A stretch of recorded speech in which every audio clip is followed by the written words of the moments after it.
Hey guys, Instagram most trending and viral అవుతున్న beautiful anarkali set and maxi dress review అయితే share చేస్తున్నాను. So వీటన్నిటికి సంబంధించిన ఫుల్ డీటెయిల్స్ లింక్స్ అన్ని కూడా లాంగ్ వీడియోలో పోస్ట్ చేశానండి. సో ఈ వీడియో కింద ప్లే బటన్ అయితే ఉంటుంది. సో దాని మీద క్లిక్ చేయండి. అన్ని డీటెయిల్గా ఎక్స్ప్లెయిన్ చేశాను.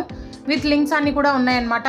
సో ఫస్ట్ వన్ అయితే ఇన్స్టాగ్రామ్ లో బాగా ట్రెండింగ్ లో ఉంది. ఆలియా కట్ మోడల్ అయితే వస్తుందండి. ప్రెసెంట్ ఇది మీషోలో అయితే అవుట్ ఆఫ్ స్టాక్ లో ఉందండి. రీస్టాక్ రాగానే నేనైతే అప్డేట్ ఇస్తాను అనమాట. సో దీని కాస్ట్ అయితే నాకు 1013 రూపీస్ అయితే పడింది. దుపట్టా అయితే క్వాలిటీ అంత బాగాలేదండి. క్వాలిటీ వేస్ట్ 10/9 అయితే ఇస్తాను. అండ్ ఇదైతే సెకండ్ వన్ అండి. సో ఈ డ్రెస్ రివ్యూ కావాలి అని ఒక సిస్టర్ అయితే ఇన్స్టాగ్రామ్ లో కామెంట్ చేశారు. సో ఈ డ్రెస్ కాస్ట్ అయితే 719 రూపీస్ అయితే పడిందండి. క్వాలిటీ వేస్ట్ 10/8 అయితే ఇస్తాను. అండ్ ఇదైతే థర్డ్ వన్ అనమాట. సో ఇన్స్టాగ్రామ్ లో రీసెంట్ గా న్యూ గా రిలీజ్ చేశారండి. సో చాలా బ్యూటిఫుల్ గా ఉంది. క్వాలిటీ వేస్ట్ 10/10 అయితే ఇస్తాను అనమాట. నేనైతే రాయల్ బ్లూ కలర్ ఆర్డర్ చేశాను. పర్పుల్ కలర్ కూడా ఆర్డర్ చేశాను. అది రాగానే రివ్యూ అనేది షేర్ చేస్తాను. ఈ డ్రెస్ కాస్ట్ అయితే 898 రూపీస్ అయితే పడిందండి. Value for money, highly recommend చేస్తాను. ఈ వీడియో కింద ప్లే బటన్ అయితే ఉంటుంది. So please go and check it out and do follow for more. Thank you.